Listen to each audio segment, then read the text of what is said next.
Now, as for tonight's class, we're going to be finishing up the lecture presentation from last week on learning methods. We're going to go over VARC. I think we ended just the beginning of going into VARC, and then we'll tackle some anchored instruction techniques, do some activities associated with that. But we are going, and I don't.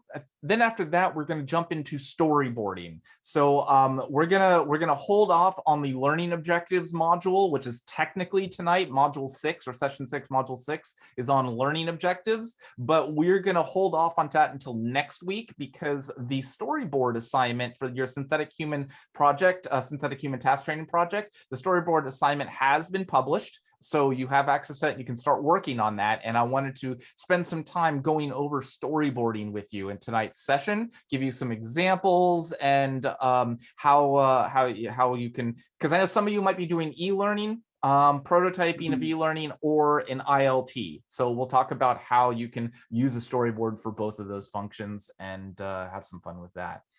Any questions so far? Any questions or concerns?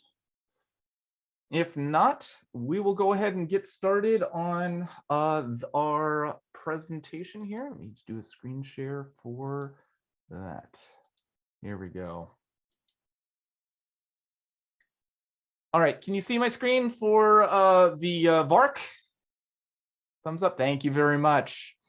All right, so yeah, as we briefly addressed last week, the visual, audio, reading, kinesthetic modalities of learning, and it's and how you can separate your content. When you separate your content and your delivery across these modalities, it makes it much easier for your learners to process the information.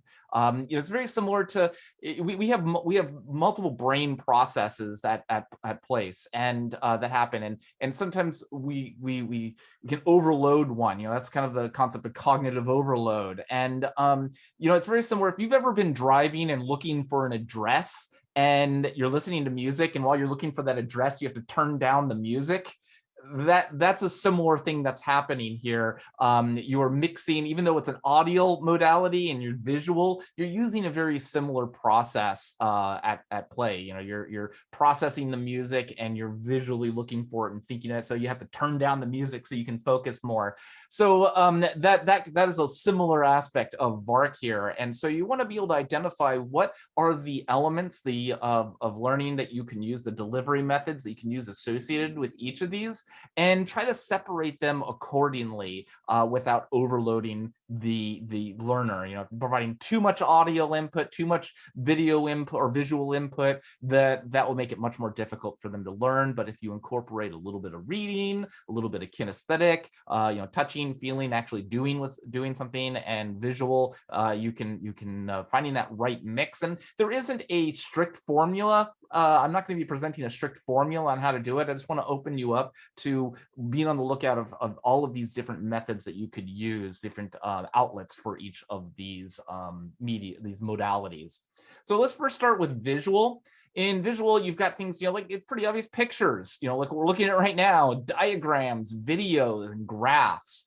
And these things should be pretty simple if it's being associated with a lot of complex audio or complex information to process. That's why icons are fantastic. Because they're very, I've got 4 icons on the screen right now. They're very easy to identify, to see what they mean. Pictures, you don't want to have too complicated of a picture when you're presenting a lot of information. Diagrams too, you want to try to simplify it, remove as much extra visual information on it so that people can focus on the specific learning attributes, identifying the characteristics of whatever you're showing, especially when accompanied with another element. If they're having to read with it, that's why I'm not showing all of the text on this slide at the same time, because I want you to focus on the visuals and just the selected text. Now we can move on to also audio, which is just spoken word. Audio can be also discussions or music or sound bites, whatever can get the information through the learner's ears. And now again, you don't want to put too much each of these, don't put too much in. You want to separate it across the two. So if you've got some, like you're teaching a class on music appreciation, you are definitely going to need to listen to music in a class on music appreciation. So you would play the music and you might show the notes that the music is